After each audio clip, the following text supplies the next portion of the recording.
everybody, this is Connie with Connie's Crafty Corner. I hope everybody's having an amazing day. I'm having a really good day here. The weather is crisp and beautiful outside, and I'm loving fall. This is going to be a little bit different kind of video. Every once in a while I do these and give you guys a little bit of life update and that sort of thing. So I'm going to just let you know what's been going on with me. Probably a week, see, today's Wednesday, so it's been 2 Wednesdays ago, we actually left for our trip to go on our cruise. I had pre-filmed the 2 videos, my last 2 videos. Well, that's not true. The first one I filmed the day I left and uploaded it. And then the one that was last week, I filmed that same day. I just changed my shirt. I don't know why I did that, because I don't remember what people wear in videos anyway. But I could tell they were so rushed. And anyway, that Wednesday was horrible. It was crazy. I am usually the kind of person that when I pack, I get everything ready, laid out. I start on it like a week ahead and just lay stuff out as I think about it. But I didn't do any of that this time. I have just been so busy with just life in general that I just was not prepared. I aggravated my kids to death about things that they need to make sure and take, but I didn't do that. But anyway, it all got done, and we left here that Wednesday about 7 o'clock and drove to Charlotte. We ended up staying in Charlotte that night because we lived probably about 3.5 hours from the airport, and our flight was early. Not early, it was right around lunchtime the next day. But you know, you have to get there 2.5 hours ahead and all that stuff. And traffic sometimes is just so bad around Charlotte that we didn't want to have to chance it. So anyway, we spent that night and then got up and made our flight the next day. And anyway, I'll tell you all about that. But first of all, I want to tell you that day, that Wednesday, I can remember getting in that Uber to go to the airport. I said, Jeff, I feel like I've got like a pain in my ribs. I don't know what's going on. It feels like a real hard, you know, like a gas bubble. You ever had that where it's just a real sharp pain? But it was only when I moved certain ways. you guys, I'm sorry, I have to drink some water. Anyway, I get to the hotel, everything's fine. I still have that little pain, but I'm just kind of ignoring it because that's the kind of person I am. Well, the next day would have been Friday, and we had planned to go to Universal that day because I hadn't been in years. If anybody remembers when Harry Potter opened, that's the last time I went, and I didn't even go see the Harry Potter part. And that's all I wanted to see, was just walk through the Harry Potter part. You know, I'm not a big rider person. Is that how you say it? I'm not one of those that gets on a lot of rides and stuff. But my husband talked me into getting onto this roller coaster called the Velocicoaster. I think is what it's called. And you guys need to look it up. It's a wonder I'm still married. Let me just say that, because I used to love to ride roller coasters, but I don't like them anymore. It's just not my thing. I've rode them and I will ride them, but I just don't enjoy it, and I have a fear of falling out, really. That's really my fear. It's like the hydraulics or whatever's holding me in is going to go away, and I'm going to go flying out. Well, all my husband and son and daughter-in-law talked about was how smooth this ride was. It was really good. It was the greatest roller coaster they've ever ridden. It was not bad. It wouldn't scare me or anything like that. And I totally believed them, because why wouldn't I believe them, right? Well, I get on this roller coaster, and Jasmine, who's my daughter-in-law, is next in line. And she's standing there just clapping and just like this, and just so excited that I'm getting to ride this amazing roller coaster. So I get the roller coaster starts, and I immediately know they have all lied to me. And so I honestly thought that I was going to die while I was on this roller coaster. There's no shoulder harness. It's just a lap thing. And y'all, I'm sorry I dropped something. And please, I'm not going to refilm all this, because I'm terrible at storytelling anyway. But anyway, I get through with this ride. And honestly, the whole time I'm on it, I'm fighting and terrified, because it is the most terrifying thing I've ever been on in my life. And when we get to the end, my husband looks at me and says, well, what do you think? You want to ride it again? And I told him, honestly, I would probably never get back on a ride again. I'd never trust him again. I mean, I was in so much pain from fighting, I'd had that pain in my ribs, and I was in so much pain. I had a throbbing headache because I was so terrified. And for y'all who love roller coasters, y'all may not understand, but anyway, we get off the roller coaster, and they admit to me that it was the scariest roller coaster they've ever rode, and that it was terrifying, but they've all rode it several times. Jasmine admitted to me she almost passed out twice on it the first time she rode it, but she got back on it. And Jeff wanted me to ride it because he feels like if I could ride that, I could ride anything, because he's like a child who loves to ride rides. Well, we made it through the day, and we get back to the hotel, and, I'm feeling okay. I recovered. I did okay, and I wasn't in really any pain. Well, that night, I literally was up all night. I could not move without being in severe pain, just from that one section in my ribs. And I couldn't figure out what in the world it was.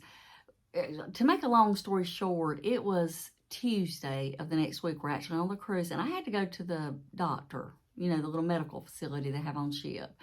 And they wanted to run tons of tests. Now, keep in mind, this is not covered under your insurance if you're on a cruise. I had travel insurance, so I've got to turn it in on that. But she wanted to run all these tests, and I just wouldn't do it. She wanted to give me narcotics, and I just wouldn't take them. She kept saying, it could be pancreatitis because you got a little bit of radiating pain. It could be your kidneys. It could be all this stuff. Well, I've had this before. It's the weekend of my son's wedding, and I had just literally gotten out of the car, and that pain hit me in almost the exact same spot. And somebody called it pleurisy or something like that. I really don't know. But honestly, for about 3 nights, I literally didn't sleep. I mean, I powered through during the day. But the end result of going to the doctor on the ship was she gave me Tylenol PM so I could sleep. And $250 later, I didn't even take the Tylenol PM because I actually went and got a massage, and that helped me tremendously. I don't know what it did. I didn't have any pain during the massage or anything, but it relieved whatever was causing the severe pain. I still had a little bit and had trouble turning over in bed for a couple days after that. But anyway, well, then that same day, that evening, that Tuesday, my husband started getting a little sick on his stomach. And he was severely ill for the next 2 days. He slept most of those 2 days. He had a terrible stomach virus. He was able to enjoy the last day.